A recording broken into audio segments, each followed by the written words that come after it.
Bueno, suficiente azufre como para lo que hemos mostrado en Libia.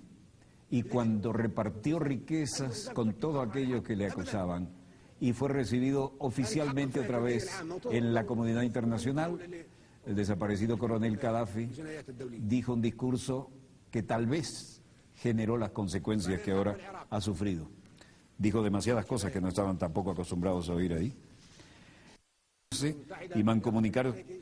Y comunicar sus esfuerzos para superar los desafíos que son nuestro principal enemigo común, el cambio climático, las crisis internacionales, el deterioro económico del capitalismo, la crisis alimentaria, la crisis del agua, la desertificación, el terrorismo, la inmigración, la piratería, las epidemias naturales y las epidemias causadas por el hombre, la proliferación nuclear.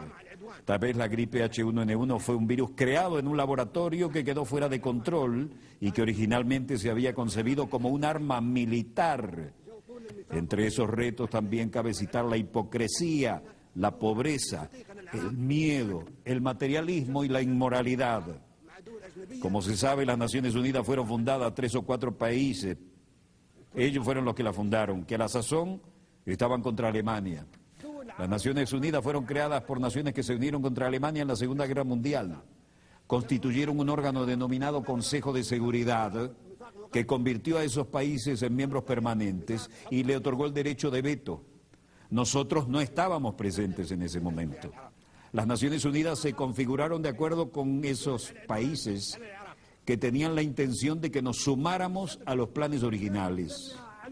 Esa es la esencia real de las Naciones Unidas cuando se fundaron hace más de 60 años. Eso sucedió en ausencia de unos 165 países a razón de 1 a 8. Es decir, 1 estaba presente y 8 estaban ausentes. Esos países redactaron la carta, de la cual tengo aquí una copia. Al leer la Carta de las Naciones Unidas, se puede constatar que el preámbulo de la carta difiere de sus artículos. ¿Cómo surgió la carta? Todos los que asistieron a la conferencia de San Francisco en 1945 participaron en la redacción del preámbulo, pero dejaron los artículos y el reglamento interno del llamado Consejo de Seguridad en manos de los expertos, los especialistas y los países interesados, países que habían establecido el Consejo de Seguridad, los que se habían unido contra Alemania. El preámbulo es muy atractivo, nadie lo objeta, pero todas las disposiciones que aparecen después lo contradicen completamente. Rechazamos esas disposiciones y nunca las respaldaremos. Se volvieron obsoletas después de la Segunda Guerra Mundial. En el preámbulo, por ejemplo, se afirma que todas las naciones, pequeñas o grandes, son iguales. ¿Somos iguales en lo que respecta a los pueblos y en los puestos permanentes del Consejo de Seguridad? No, no lo somos. En el preámbulo se afirma por escrito que todas las naciones son iguales, sean pequeñas o grandes. ¿Tenemos nosotros derecho de veto? ¿Somos iguales? No.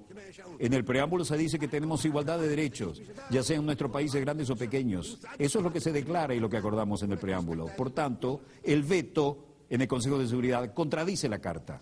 No aceptamos ni reconocemos el veto. En el preámbulo de esta Carta se afirma que no se deberá recurrir a la fuerza armada, salvo en interés común.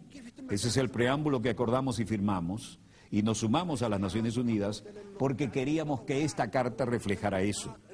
Se indica que solo se recurrirá a la fuerza armada en interés común de todas las naciones. ¿Pero qué ha sucedido desde entonces? Han estallado 65 guerras desde la creación de las Naciones Unidas y desde la creación del Consejo de Seguridad. 65 guerras desde su creación, con millones y millones de víctimas, más que en la Segunda Guerra Mundial. ¿Acaso en esas guerras, así como la agresión y la fuerza se utilizaron en esas 65 guerras, responden al interés común de todos nosotros representados aquí? No. Esas guerras se llevaron a cabo en aras de los intereses de 1, 3 o 4 países, pero nunca de todas las naciones. Hablaremos acerca de si esas guerras respondían al interés de un solo país o de todas las naciones. Esto contradice de manera flagrante la Carta de las Naciones Unidas que firmamos. Y a menos que actuemos de conformidad con esta Carta de las Naciones Unidas que acordamos, lo rechazaremos y no temeremos hablar con nadie en términos que no sean diplomáticos. Ahora hablamos del futuro de las Naciones Unidas. No debe haber hipocresía ni diplomacia, porque se trata de la cuestión importante y vital del futuro del mundo, del planeta. La hipocresía dio lugar a estas 65 guerras que han estallado desde la creación de las Naciones Unidas.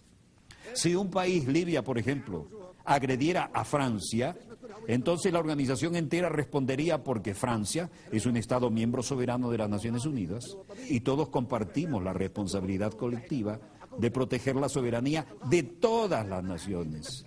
Sin embargo, se han emprendido 65 guerras de agresión sin que las Naciones Unidas hayan hecho algo por impedirlas.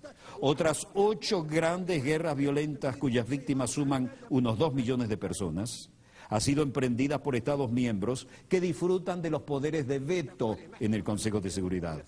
Esos países que pretenden que creamos que tratan de mantener la soberanía e independencia de los pueblos, utilizan en realidad la agresión contra los pueblos. Ingresamos a las Naciones Unidas porque pensamos que éramos iguales, solo para comprobar que un país puede objetar todas las decisiones que adoptemos todos en la Asamblea General. ¿Quién le dio a los Estados miembros permanentes del Consejo de Seguridad esa condición? 4 de ellos se concedieron esa condición ellos mismos. El único país que nosotros en esta Asamblea elegimos con la condición de Estado miembro permanente en el Consejo de Seguridad es China. Ello se hizo democráticamente, pero los demás puestos nos los impusieron de manera no democrática a través de un procedimiento dictatorial llevado a cabo en contra de nuestra voluntad. Y no debemos aceptarlo. La reforma del Consejo de Seguridad que necesitamos no es la de un aumento del número de miembros, lo que solo empeoraría las cosas para utilizar la expresión común. Sencillamente perpetuaría la proliferación de la superpotencia. Por consiguiente, rechazamos que se aumente el número de puestos permanentes. La solución no es contar con más puestos permanentes, lo que sería muy peligroso. Aumentar las superpotencias aplastaría a los demás pueblos de los países pequeños, vulnerables y del tercer mundo, que se están agrupando en lo que denominamos el grupo de los 100. 100 países pequeños que se unen en un foro que un miembro ha denominado el Foro de los Países Pequeños. Eso es parte de lo que dijo. Tal vez al volver a ser parte de la comunidad internacional, ese discurso ya marcaba su independencia absoluta y tal vez fue algo que marcó su futuro magnicidio.